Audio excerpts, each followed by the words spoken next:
Hi everyone, this is LaShonda Matlock with ChicagoNow.com. We're right here at the Neo Moet Chandon event at Le Passage, and may I say it's a fabulous event. So stick around as I sit down exclusively with Neo himself for an in-depth interview and enjoy yourself. This is LaShonda Matlock. And now the ladies say, welcome to the Champagne Life, where trouble is a bubble in a champagne glass. Dreams and reality are one the same. And we gonna do it like this.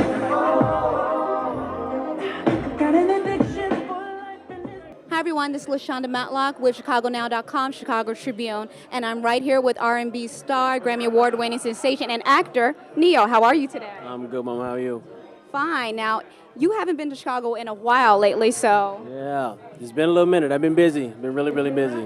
Very happy to have you back, and you're promoting a new album. Yes, my fourth studio album is entitled Libra Scale.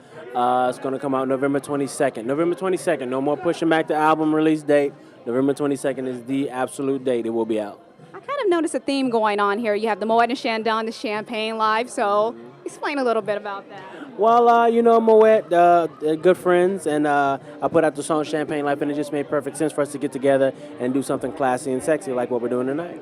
Now, I know you recorded a lot of this album in Prague, actually, so it has like a different feel to it. So why is this so different from Year of the Gentleman? The thing that makes this album different than Year of the Gentleman, than any album that I've done thus far, is that this album is entirely based on fictitious events. See, here was my initial plan was to write a script for a movie and have my album be the soundtrack to this movie. The movie would be called Libra Scale, same thing as the album. But as it turns out, I wrote a script that was going to cost a little more money than Def Jam was willing to give me.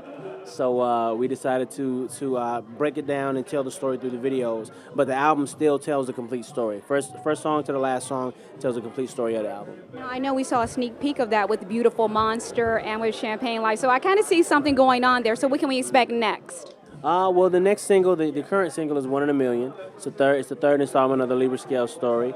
And we'll probably do 2 to 3 more installments, which will tell the full story. And those should be out by the time the album hits stores. You just performed on Dancing with the Stars, One in a Million, so congratulations. Thank you very much. That was a lot of fun. Now, I also know that you have a movie coming out with George Lucas, is that correct? 2, actually. Well, one with George Lucas. It's entitled Red Tails. The story of the Tuskegee Airmen, you know, told in the way and form of George Lucas. You know, this is his baby. This is his baby project. He produced it. He directed it along with Anthony Hemingway. And I played one of the fighter pilots, and it was a fantastic experience. That's why I was in Prague for so long. We were doing that movie. That has to be a phenomenal feat. Most actors only dream of working with George Lucas. I mean, come on, your first, well, you've acted in other films before, but this is such a major film, George Lucas, Star Wars. Oh, yeah. I geeked out a little bit when I met him. Yeah, I had to let him know that I was an absolute Star Wars fan and just a fan of what he does and how happy I was to be a part of the project. Oh, yeah. Mm-hmm. So what's the next single after One in a Million? I'm not sure what the next single is, to be honest with you. We still there's a lot of good ones on there. You know, it's a good problem to have, not knowing you have so many good songs, you know which one to put out next. But I don't know. The cool thing about the story is that no matter what the next single is, the story will still flow the right way. So, you know, I guess we're just going to put our heads together and figure out what's going to make the most sense. Now, I know you've noticed a trend in music lately. I mean, first of all, for the past few years, music has just kind of been, you know, music has not been really about lyrics, about music and beats. And now there seems to be a trend where you have artists that are coming out playing real instruments, writing again. So do you think we're getting back to content? I definitely hope so, because for a hot little minute now, it's been a little painful to listen to the radio. So I definitely hope that we're swinging back that way, yeah. Okay, name the artist that you cannot stand on radio right now.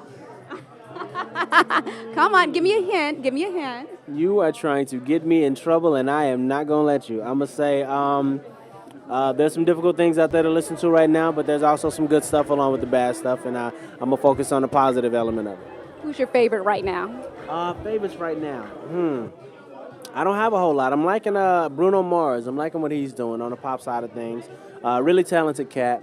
I'm liking what Trey Songz is doing. Trey has been underrated for a really, really long time, and that he's finally getting some recognition. I'm proud of him, you know, because I was there and I saw his grind, I saw his struggle, you know, in the beginnings, and you know, I'm happy that people are paying attention now. What about artists? You know, music actually it kind of goes over into life. It's flowing over, and some artists like Ti, they take their music and live it as well instead of just being their artistic expression.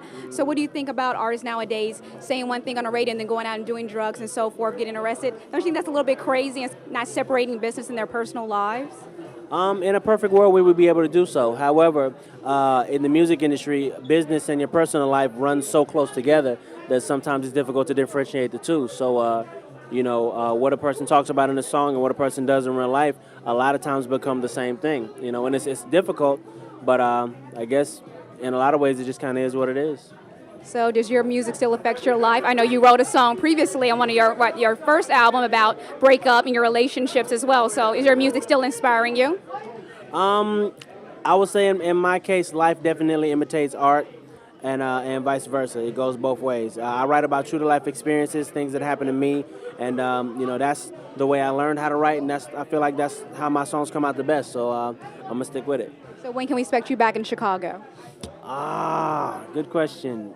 I'm not sure. Hopefully, it won't be another 2 years. Thank you so much for your time today. Not a problem. Thank you.